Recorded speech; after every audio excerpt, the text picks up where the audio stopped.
But we're going to talk about JavaScript today and some, I guess, hidden dangers in JavaScript. Specifically about several relatively new additions to JavaScript. Most of them were added with HTML5.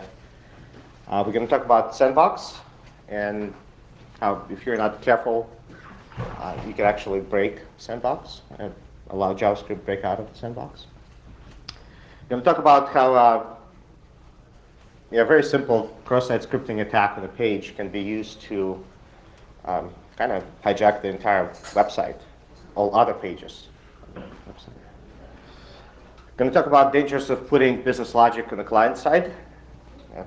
People like to do that. It's efficient, but there are some downsides to that. And going to have we're going to show a little game of social engineering. So tricking users into allowing access to camera and location, etc. Right, HTML5. Everybody familiar with HTML5, right? Released a few years ago. Allows rich applications. Everybody loves it. Great additions to JavaScript. Right?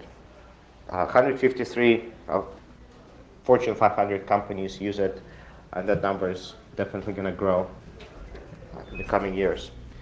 So what are some of the things that were added in HTML5? Very useful things, right? There's web storage, for example, allows you to store local data and persist some information in the browser. WebSocket creates a direct connection to another computer. Sandbox attribute. It's how a lot of plugins work, marketplaces work in this world, right?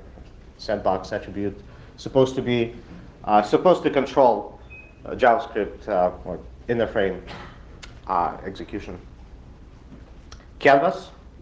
Everybody played games in a browser, right? Most of these are Canvas. Canvas allows JavaScript to draw graphics, arbitrary graphics on a page. Geolocation, access to GPS data or some other location information. Access to hardware that the browser is running on. So these are all great great attributes to help develop better pages for developers. So let's talk about some of these things mentioned. We're going to start with Sandbox. Anybody know what Sandbox is? Yes, Sandbox attribute? Good. That will be a quiz, by the way, at the end. So pay attention. As a reminder, same origin policy. That actually existed before Sandbox. Same origin policy means that an iframe will have access to the parent's DOM if it matches the scheme, host name, and the port number. It's basically page iframe originates from the same page as the parent, the same source as the parent. So a lot of websites use it, right, to embed different parts. And so in this case, let's say we have a page called CNN, and it wants to set background on an iframe because the iframe has the same origin. DOM access works. But if the iframe is of different origin,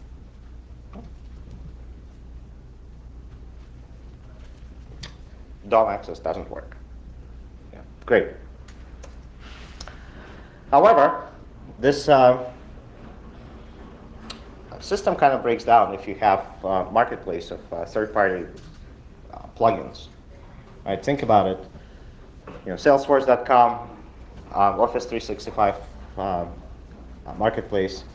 There are third-party JavaScript or pages, HTML pages, that you want to serve from your site, but you don't want them to have access to the rest of the web page. So same origin policy doesn't work, and therefore Sandbox attribute was added in HTML5. Sandbox attributes negates this same origin policy, puts restrictions on what iframe can do. In fact, by default, if you sandbox the iframe, it cannot do anything, really. It's not a very useful iframe. It can be just displayed, can display static pages only. Can't run scripts, can do top navigation, doesn't allow forms, etc., etc. But you can relax restrictions on the sandbox. You can put attributes that allow scripts to be run and allow other things. So this is just a sample. Sandbox is relatively new. It's supported in IE starting with version 10. Recent Chrome and Firefox, of course, WebKit browsers support it as well. So what happens? By default, even though iframe has the same origin as the main page, if we sandbox it with default permissions, we get a JavaScript execution error. Basically, no scripts allowed.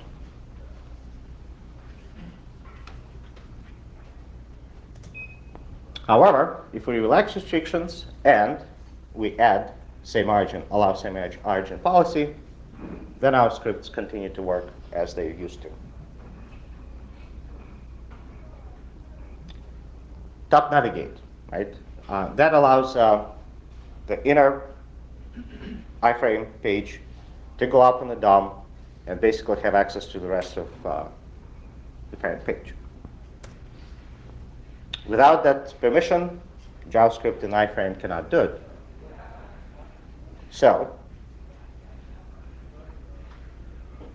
however, since we're allowing scripts to be run and we're allowing same origin policy, a very simple JavaScript can go find top if we allow these permissions, and add permission to yourself to have top navigate, right? Well, just about relax any restrictions in the sandbox. So a simple combination of, say, SOP and scripts basically negates all the sandbox restrictions. Okay. Find top, add permission to myself, and boom, I have access to the entire page. So keep that in mind when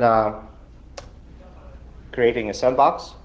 Don't allow SOP and scripts at the same time, because that's essentially negating the sandbox.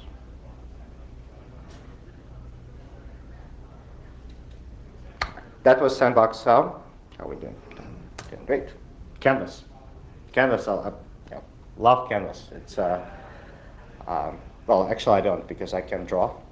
But our graphics people love it because they can, and that allows them to to escape the boxes of HTML5 and be creative.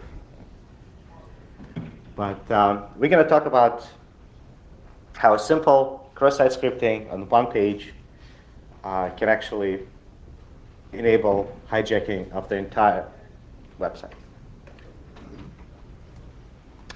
In this particular example, we're going to take screenshots of other pages on our website with a little bit of a twist. All right, so I want to, should I do slides or should I do live demo? I'll do both.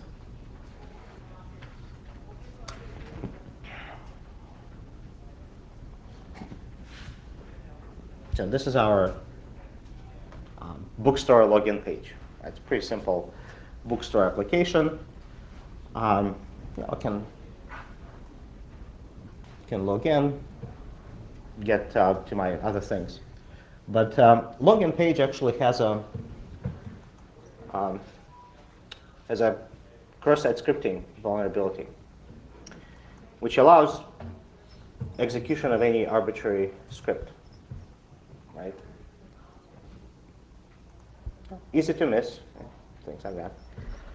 So the attack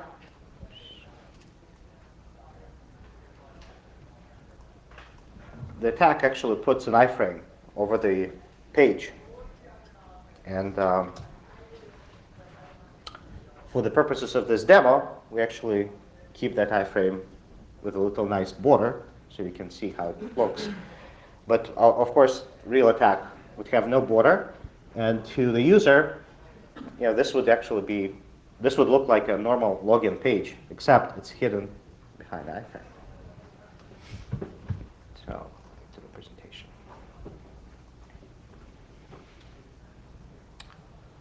If users are not really careful, then they don't pay attention to the URL. So the URL will remain the same, even though we're kind of navigating through your website. The attacker then gets a set of pictures, screenshots, and twist in the screenshot is that I can actually undo the password attribute on the password field and have a screenshot with the username and password sent to my server in Russia. I'll use Russia. I can do it. So how do we do it, right? We use Canvas. Right? Canvas actually allows us to walk the entire DOM of the page. So there's an open source script called HTML to Canvas. Allows, basically walks the DOM and takes a screenshot of the page. It's very quick script, and we can modify it a little bit to undo password attribute on the input field before taking a screenshot.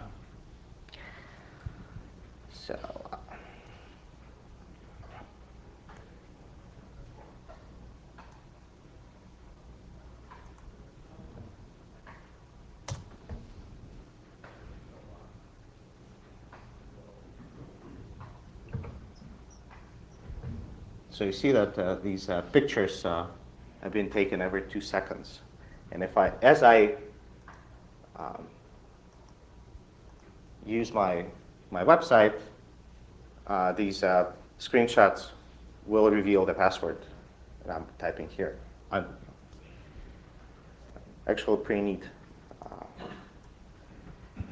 Let's see. Pretty neat technique. Actually allows you to learn how the page is structured, how the users navigate it, learn passwords, and then go attack it later. So it all starts with a simple cross-site scripting attack. Right? Cross-site scripting attacks, I guess, are common, typically harmless. Right? We kind of think that, oh, my help page gets defaced. Right? What's the big deal? Right? Well, the big deal is that you can actually, if you're not careful and you're not really thorough in testing all of your pages in your application, you can open yourself up to pretty significant attacks as well. So, what can you do to prevent it? Well, test your websites for cross-site scripting. All pages in your website for cross-site scripting. So an extension of that is, like we talked about how cross-site scripting can allow attacker to take screenshots of your page. It can actually be used for different purposes. It can be used to get behind firewall as well. So if the script that we inject in the page uses WebSocket, for example, can use to scan map the entire network topology of the page, because the server and of course executes behind a firewall typically. So I can take JSRaycon. Actually it's a website that allows you to do the mapping in normal world, inject it through cross-site scripting into a vulnerable website, and instead of screenshots, receive a map of your other equipment on the network. So again, not just web page, other servers might be vulnerable to attack. So cross-site scripting is not only about defacing, right, web pages. It can be used for some advanced techniques. So, great, efficient WebSockets, efficient protocol, can ping connect to any server, but at the same time can open a hole in your firewall bypass.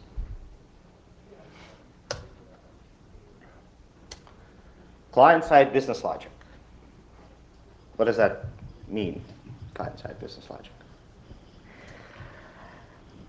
Means that we actually put a lot of logic in the JavaScript that executes in the client. It's very efficient. You save on server communications. You can do a lot of processing in the JavaScript. However, JavaScript that executes on the client can be easily tampered with. Right, so remember that. You push a button in a web browser, see the JavaScript, you can play with it. And I don't know how bad this oversecurity vulnerability it is, but that can be used to, for example, in the example that I'm going to show, it can be used to tamper with some data comes back to the server.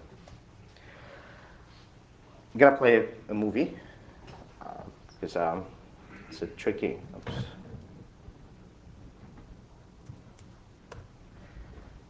Tricky thing to demo here.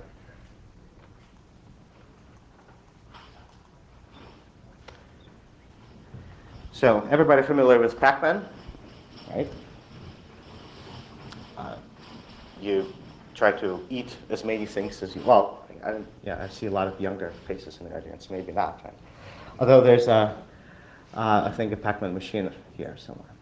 So a lot of JavaScript games have their business logic on the client, right? So we can actually go modify the text, the code, to make sure that instead of, I don't know, what do they call those things that eat you? Ghosts.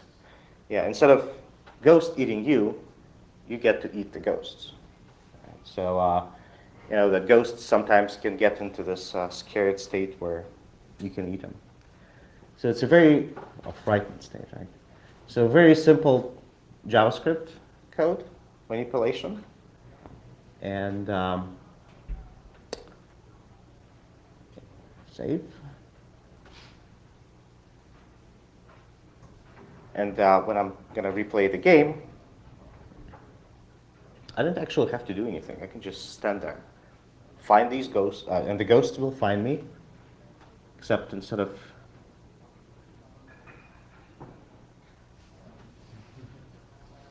so notice the high score, right?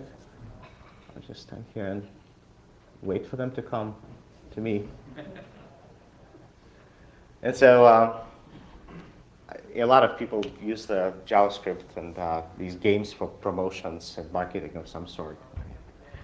High score, if you have the high score for the day, you win something. Well, I'm going to easily have the high score for the day and for life, and in fact, probably overflow the. So that's the business side, client side business logic. Right.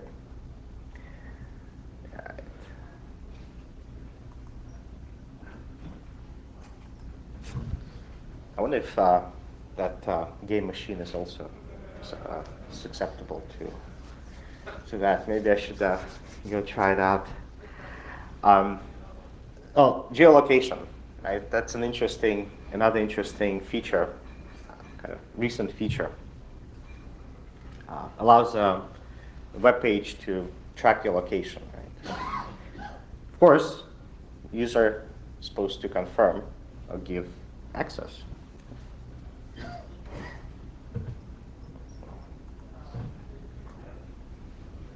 But how do we trick users into giving our malicious website access to their location and to other things like web camera or microphone? Let me go to the demo. Oh, lots of pictures. So for the demo, we're gonna play a little game of whack them all. Right? The object is to push, to use the mouse to press a button, and you can see that it was written by an engineer. The buttons are kind of, the game is not very interesting, right? But of course, can be made more interesting. So I'm going to click here, click here. But remember that we're using canvas, and what I'm using is not the real mouse pointer.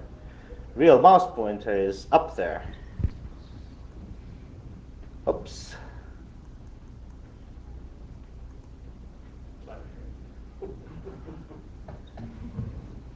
I hope it doesn't end up on 4chan. But you see the idea, right? It's a little bit of social engineering and a little bit of engagement. Actually, the coordinates are pretty simple to calculate based on whatever the browser supplies, right? The screen resolution, type of browser, OS, things like that. And the user who's playing this game quickly actually won't notice that the pop-up went away. And now my simple game has access to your camera, microphone, location history, things like that.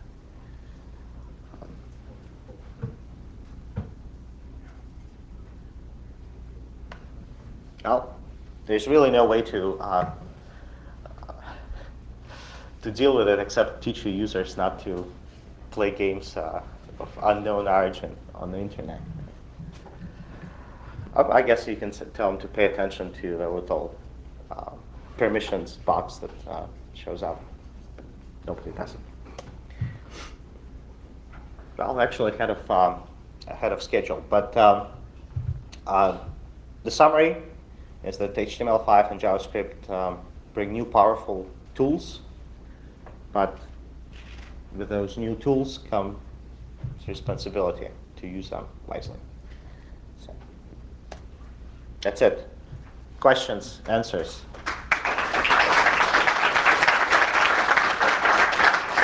Hope you enjoyed the demo.